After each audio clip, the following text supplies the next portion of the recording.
તો મહીસાગરમાં અધિકારીઓની કામગીરી સામે સવાલ ઉઠ્યા છે। નલ સે જળમાં બ્લેકલિસ્ટ કરાયેલી 111 એજન્સીઓને મુક્ત કરાઈ છે। અધિકારીઓ દ્વારા એજન્સીઓ કરાઈ હતી બ્લેકલિસ્ટ।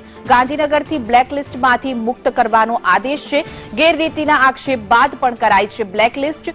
કુંવરજી બાવળિયાએ અધિકારીઓને સાથે કરી તપાસ કરી છે।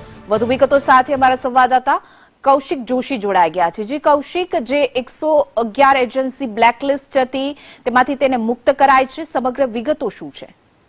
જી ચોક્કસથી મહીસાગર જિલ્લાની અંદર નલ સે જલ કૌભાંડ અંતર્ગત જિલ્લાની ગાંધીનગરની વિજિલન્સ ટીમ દ્વારા જિલ્લાના અલગ અલગ ગામોની અંદર તપાસ કરવામાં આવી હતી ને જેમાં મોટાપાયે ગેરરીતિ અને ભ્રષ્ટાચારના આક્ષેપ સહ 111 એજન્સીઓને બ્લેકલિસ્ટ કરવામાં આવી હતી, તેમાં ડિબાર કરવામાં આવી હતી।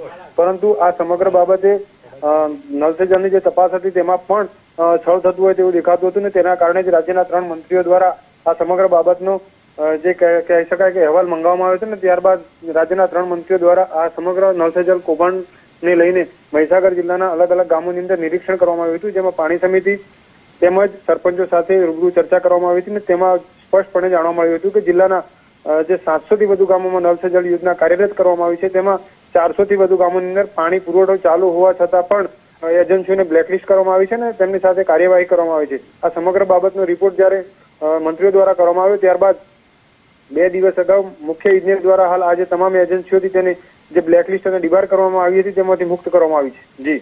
જી કૌશિક, સમગ્ર માહિતી બદલ આપનો આભાર।